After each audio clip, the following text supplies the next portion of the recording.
Hello student, नमस्ते। मैं अलका राय आपको इस वीडियो भाग 1 में प्रेमचंद के फटे जूते नामक व्यंग पढ़ाऊंगी, समझाऊंगी एवं शिक्षा के उद्देश्य की पूर्ति करूंगी। स्टूडेंट्स, प्रेमचंद के फटे जूते नामक व्यंग के लेखक हैं श्री हरिशंकर परसाई जी। तो सर्वप्रथम हम श्री हरिशंकर परसाई जी के जीवन परिचय को जानेंगे। स्टूडेंट्स, आप लोग अपनी अपनी किताब में अपना ध्यान केंद्रित कीजिए। हरिशंकर परसाई जी का जन्म सन 1922 में मध्य प्रदेश के होशंगाबाद ज़िले के जमानी गांव में हुआ था। नागपुर विश्वविद्यालय से इन्होंने एमए की परीक्षा पास की। तत्पश्चात इन्होंने अध्यापन कार्य किया। सन 1947 से स्वतंत्र लेखन करने लगे। जबलपुर से वसुधा नामक पत्रिका निकाली, जिसकी हिंदी साहित्य में काफ़ी सराहना हुई। सन 1995 में उनका निधन हो गया। हिंदी के व्यंग लेखकों में इनका नाम अग्रणी है। परसाई जी की कृतियों में हंसते हैं रोते हैं, जैसे उनके दिन फिरे, ये कहानी संग्रह हैं। रानी नागफनी की कहानी तट की खोज, ये दोनों उपन्यास हैं। तब की बात और थी, भूत के पांव पीछे, बेईमानी की परत, पगडंडियों का ज़माना, सदाचार का तावीज़, शिकायत मुझे भी है, और अंत में, ये निबंध संग्रह थे। और वैष्णव की फिसलन, तिरछी रेखाएं, ठिठुरता हुआ गणतंत्र, विकलांग श्रद्धा का दौर, ये व्यंग संग्रह हैं जो बड़े उल्लेखनीय हैं। भारतीय जीवन के पाखंड, भ्रष्टाचार, अंतर्विरोध, बेईमानी आदि पर लिखे उनके व्यंग लेखों ने शोषण के विरुद्ध साहित्य की भूमिका का निर्वाह किया। भारतीय जीवन में जो पाखंड फैला था, भ्रष्टाचार, अंतर्विरोध, बेईमानी आदि पर इन्होंने व्यंग किया। उनका व्यंग लेखन परिवर्तन की चेतना पैदा करता है। जो प्रेमचंद जी नहीं, हरिशंकर परसाई जी का जो व्यंग लेखन है, ये समाज में परिवर्तन लाता है। कोरे हास्य से अलग यह व्यंग आदर्श के पक्ष में अपनी उपस्थिति दर्ज कराता है। व्यंग लेख से हास्य तो पैदा होता है, साथ में आदर्श के पक्ष को भी वह रखता है। सामाजिक, राजनीतिक और धार्मिक पाखंड पर लिखे उनके व्यंगों ने व्यंग साहित्य के मानकों का निर्माण किया। परसाई जी बोलचाल की सामान्य भाषा का प्रयोग करते हैं, किंतु संरचना के अनूठेपन के कारण उनकी भाषा की मारक क्षमता बहुत बढ़ जाती है। व्यंग रचना होने के कारण इनकी भाषा जो है वो अधिक प्रभावशाली और शक्तिशाली है। प्रेमचंद के फटे जूते शीर्षक व्यंग निबंध में परसाई जी ने प्रेमचंद के व्यक्तित्व की सादगी पर प्रकाश डाला है। साथ ही प्रेमचंद जी के अंतर्भेदी सामाजिक दृष्टि का विवेचन किया है और आज की दिखावे की प्रवृत्ति एवं अवसरवादिता पर व्यंग किया है। ठीक है स्टूडेंट्स, आप लोग अपनी अपनी किताब में ध्यान दीजिए। प्रेमचंद का एक चित्र में प्रेमचंद जी का ये स्केच है और ये हरिशंकर परसाई जी का स्केच। प्रेमचंद के फटे जूते। प्रेमचंद का एक चित्र मेरे सामने है। पत्नी के साथ फ़ोटो खिंचा रहे हैं। सिर पर किसी मोटे कपड़े की टोपी, कुर्ता और धोती पहने हैं। कनपटी चिपकी है, गालों की हड्डियां उभर आई है, पर घनी मूछें चेहरे को भरा भरा बतलाती हैं। पाँव में कैनवस के जूते हैं, जिनके बंद बेतरतीब बंधे हैं। लापरवाही से उपयोग करने पर बंद के सिरों पर की लोहे की पत्री निकल जाती है और छेदों में बंद डालने में परेशानी होती है। तब बंद कैसे भी कस लिए जाते हैं। बंद यानी उनके लेस, जूतों के लेस। दाहिने पाँव का जूता ठीक है, मगर बाएं जूते में बड़ा छेद हो गया है, जिसमें से अंगुली बाहर निकल आई है। मेरी दृष्टि इस जूते पर अटक गई है। सोचता हूँ फ़ोटो खिंचाने की अगर यह पोशाक है तो पहनने की कैसी होगी। नहीं, इस आदमी की अलग अलग पोशाकें नहीं होगी। इसमें पोशाकें बदलने का गुण नहीं है। यह जैसा है वैसा ही फ़ोटो में खिंच जाता है। मैं चेहरे की तरफ देखता हूँ। क्या तुम्हें मालूम है मेरे साहित्यिक पुरखे? लेखक प्रेमचंद जी को साहित्यिक पुरखे इसलिए कह रहे हैं क्योंकि लेखक स्वयं साहित्यिक हैं और प्रेमचंद उनके पहले के साहित्यकार हैं, इसलिए उन्हें वो अपने पूर्वज बता रहे हैं और पूछ रहे हैं कि मेरे पूर्वज, तुम बताओ, तुम्हारा जूता फट गया है और अंगुली बाहर दिख रही, क्या तुम्हें नहीं मालूम? क्या तुम्हें इसका ज़रा भी एहसास नहीं है? ज़रा लज्जा, संकोच या झेप नहीं है? क्या तुम इतना भी नहीं जानते कि धोती को थोड़ा नीचे खींच लेने से अंगुली ढक सकती है? मगर फिर भी तुम्हारे चेहरे पर बड़ी बेपरवाही, बड़ा विश्वास है। फोटोग्राफर ने जब रेडी प्लीज़ कहा होगा, तब परंपरा के अनुसार तुमने मुस्कान लाने की कोशिश की होगी। दर्द के गहरे कुएं के तले में कहीं पड़ी मुस्कान को धीरे धीरे खींचकर ऊपर निकाल रहे होंगे कि बीच में ही क्लिक करके फोटोग्राफर ने थैंक यू कह दिया होगा। विचित्र है यह अधूरी मुस्कान। यह मुस्कान नहीं, इसमें उपहास है, व्यंग है। लेखक कह रहे हैं कि तुम्हारी चेहरे पर ये जो मुस्कान, अधूरी मुस्कान दिख रही है, ये एक उपहास भरी है, ये व्यंग कर रही है, यह दूसरों के पर हंस रही है। यह कैसा आदमी है जो खुद को फटे जूते पहने फ़ोटो खिंचा रहा है, पर दूसरों पर हंस भी रहा है। फ़ोटो ही खींचना था तो ठीक जूते पहन लेते या न खिंचाते। फ़ोटो न खिंचाने से क्या बिगड़ता था? शायद पत्नी का आग्रह रहा हो और तुम अच्छा भाई, चल भाई कहकर बैठ गए होंगे। मगर यह कितनी बड़ी ट्रेजेडी है। ट्रेजेडी यानी दुख है। कितने बड़े दुख की बात है कि आदमी के पास फ़ोटो खिंचाने को भी जूता ना हो। मैं तुम्हारी यह फ़ोटो देखते देखते तुम्हारे क्लेश को अपने भीतर महसूस करके जैसे रो पड़ना चाहता हूँ। तुम्हारे क्लेश को, तुम्हारे कष्ट को, तुम्हारे दुख को अपने भीतर महसूस करके जैसे रो पड़ना चाहता हूँ। मगर तुम्हारी आँखों का यह तीखा दर्द भरा व्यंग मुझे एकदम रोक देता है। तुम्हारी ये गहरी आँखें, प्रेमचंद जी की गहरी आँखों में जो दर्द है वह मुझे रोक देता है। तुम फ़ोटो का महत्व नहीं समझते होते तो किसी से फ़ोटो खिंचाने के लिए जूते मांग लेते। लोग तो मांगे के कोट से वर दिखाई करते हैं और मांगे की मोटर से बारात निकालते हैं। फ़ोटो खिंचाने के लिए तो बीवी तक मांग ली जाती है। तुमसे जूते ही मांगते नहीं बने? तुम फ़ोटो का महत्व नहीं जानते? लोग तो चुपड़ कर फ़ोटो खिंचाते हैं। लोग तो इत्र चुपड़ कर फ़ोटो खिंचाते हैं जिससे फ़ोटो में खुशबू आ जाए। गंदे से गंदे आदमी की फ़ोटो भी खुशबू देती है। लेखक के कहने का तात्पर्य है कि लोग तो सज धज के ही फ़ोटो खिंचाते हैं, तो गंदे से गंदे व्यक्ति का भी फ़ोटो अच्छा दिखने लगता है। टोपी 8 आने में मिल जाती है और जूते उस ज़माने में भी 5 रुपए से क्या मिलते होंगे, जबकि टोपी इज्जत का प्रतीक है और जूते दिखावे के प्रतीक है। जूता हमेशा टोपी से कीमती रहा है। अब तो जूते की कीमत और बढ़ गई है और एक जूते पर 2500 टोपियाँ निछावर होती हैं।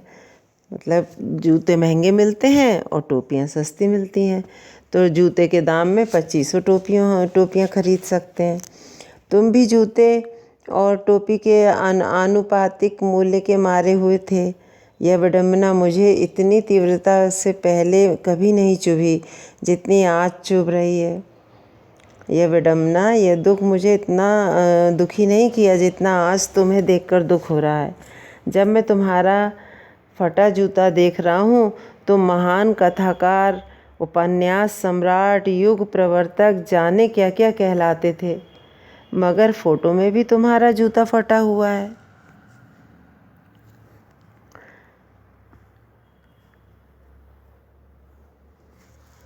मेरा जूता भी कोई अच्छा नहीं है, यूँ ऊपर से अच्छा दिखता है, अंगुली बाहर नहीं निकलती, पर अंगूठी के नीचे तला फट गया है, अंगूठा ज़मीन से घिसता है और पैनी मिट्टी पर कभी रगड़ खाकर लहूलुहान भी हो जाता है। पूरा तला गिर जाएगा, पूरा पंजा छिल जाएगा, मगर अंगुली बाहर नहीं दिखेगी। तुम्हारी अंगुली दिखती है पर पाँव सुरक्षित है, मेरी अंगुली ढकी है पर पंजा नीचे घिस रहा है। तुम पर्दे का महत्व ही नहीं जानते, हम पर्दे पर कुर्बान हो रहे हैं। लेखक ने देश की जनता पर प्रकाश डाला है, इशारा किया है कि हमारे भी जूते फटे हैं, पर फिर भी हम दिखावा करते हैं और आप दिखावा नहीं करते। देश की गरीबी पर लेखक ने इशारा किया है।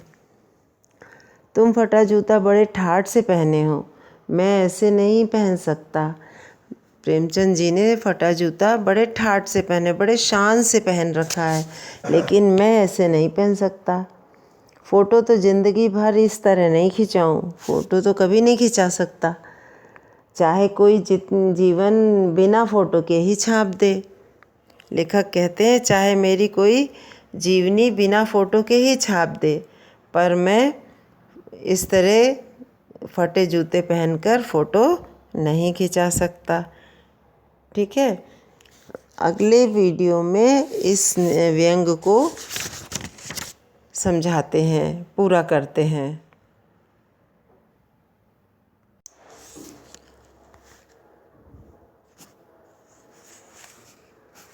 तुम्हारी ये व्यंग मुस्कान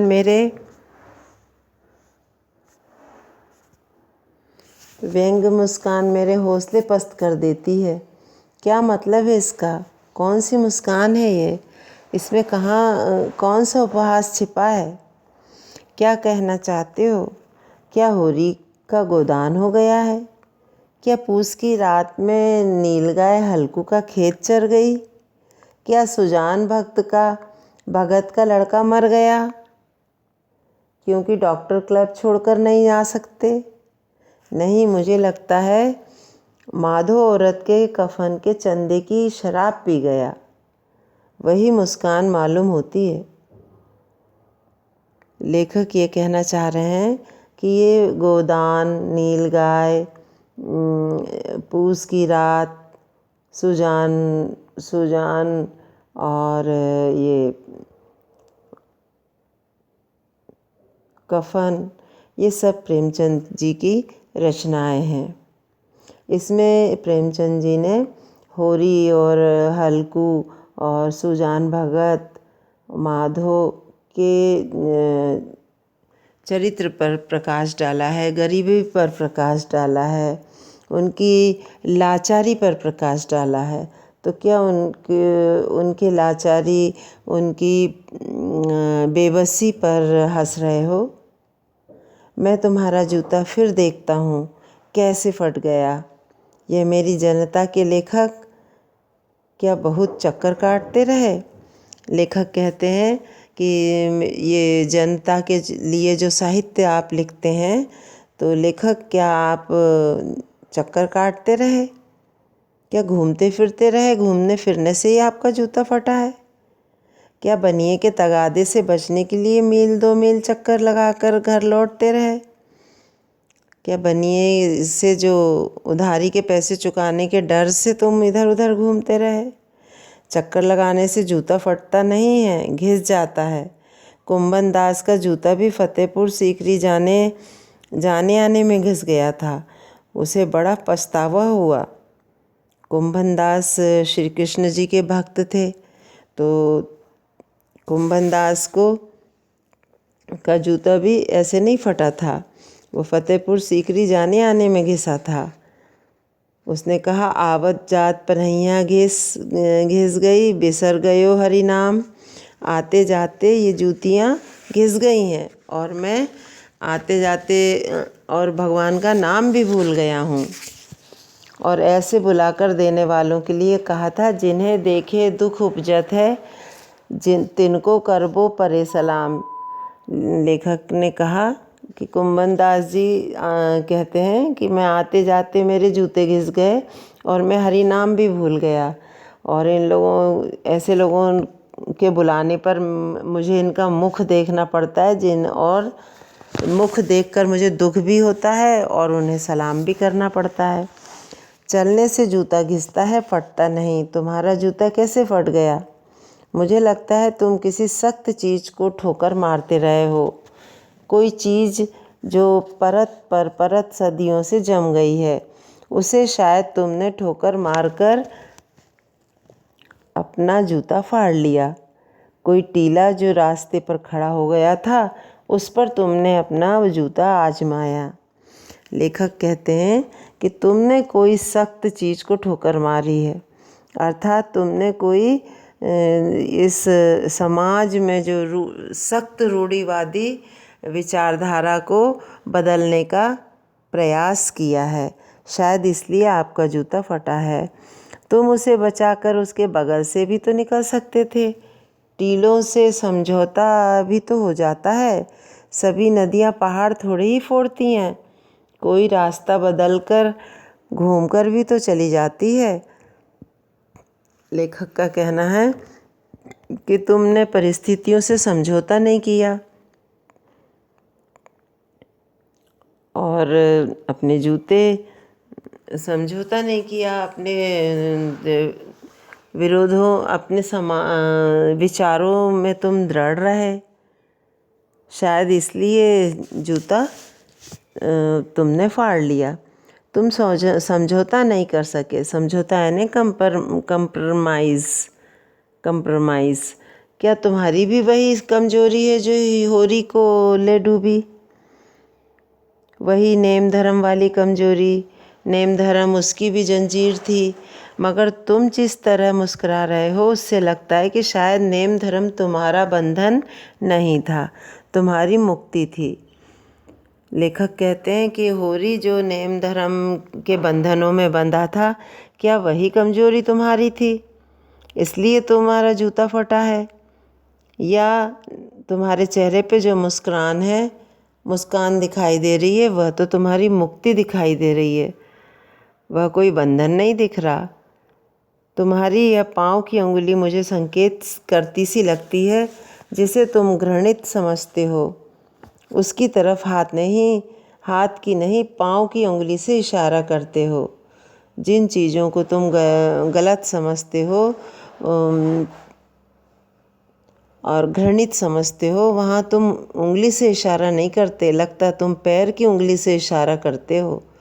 इसलिए तुम्हारे जूते फटे हैं और उंगली बाहर निकल रही है। तुम क्या उसकी तरफ इशारा कर रहे हो जिसे ठोकर मारते मारते तुमने जूता फाड़ लिया? मैं समझता हूँ, तुम्हारी अंगुली का इशारा भी समझता हूँ और यह व्यंग मुस्कान भी समझता हूँ।